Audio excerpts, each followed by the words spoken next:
5 seconds.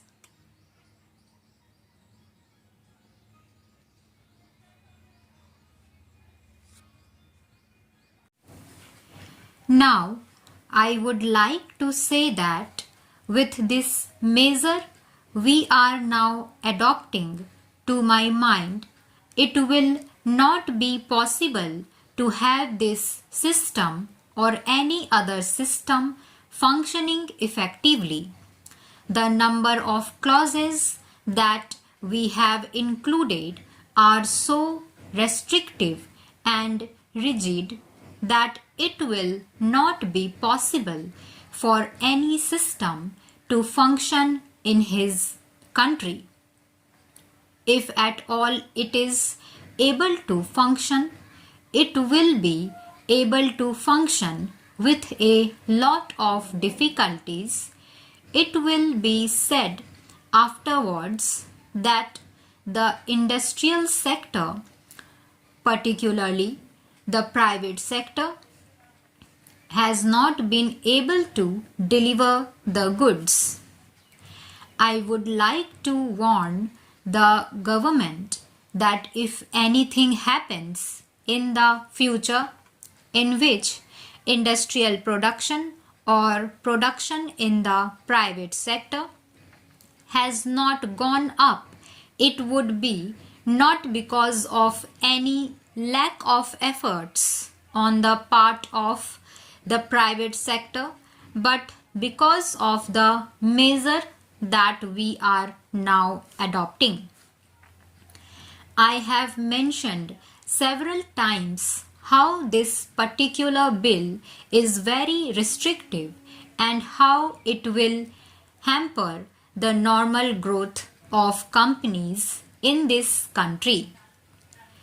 It is a pity that when we are on the threshold of the 10th 5-year plan, such a measure should be passed in this house. I would now like to make a few observations about the speeches of some of the honorable members here.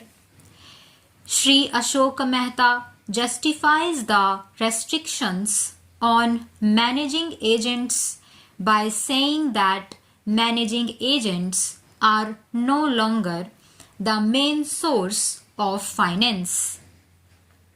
He also argues that profits have been high and will continue to remain high, and therefore he would like to see the managing agents being paid on a sliding scale. He is in the habit of referring to a number of books and making quotations from a number of them published in America or in other countries, and particularly by some of the professors. I would also like to mention to him that even when companies are floated, it requires a certain amount of confidence amongst the investing public, and it is because a particular firm is managing a particular company that this confidence is created in the investing public. Even there, as the Honorable Finance Minister has said, there is a sort of overall tight control. New banks and insurance companies are not floated nowadays. What you have are the few banks which are existing and the few insurance companies that are existing.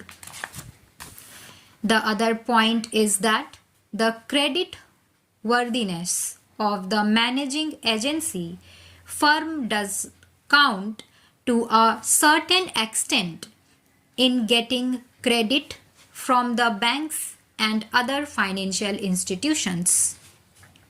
Yesterday, it was mentioned by my honorable friend that the crux of the problem is the question of payment of remuneration to a particular managing agency system.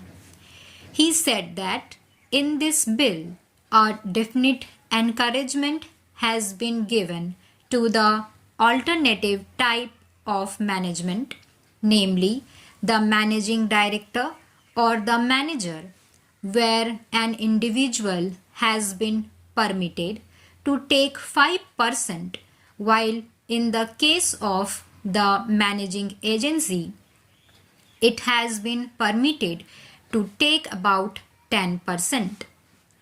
I would like to point out to him that it is not merely the question of remuneration which will decide the alternative type of management. The remuneration is not a very important thing until you allow a certain amount of flexibility for any system to function. It will not be possible to evolve any other system to take the place of the managing agency system. In spite of so many shackles, you may find that those few business houses which are carrying on now may have to carry on the present basis. You may not find many new people coming in the field. Several times it has been mentioned in this house why the business community has not prescribed for itself a code of conduct. In this connection, I would like to point out that a degree or diploma is essential for the profession, and in case of violation of the code, sanction should be provided by it to prevent a person from practicing the profession. Today, even Ashok Mehta and Shri C.C. Shah can set up a grocery shop and become businessmen. Nobody lays down any condition for starting business, and nobody can prevent others from continuing it. But I would like to point out that with regard to the code of conduct, there is a certain amount of ethics, and there are certain standards and traditions on which business houses function. If a particular firm has not got proper ways of managing its business, you will find that business house will find it difficult to function, and it would be difficult for it to command the confidence of the business community. It would not be possible for it to function as effectively as a firm which has proper ways of managing its business. That is sufficient as a code of conduct. It is not possible to prescribe a certain code of conduct in the manner it has been done for the profession in general. Stop.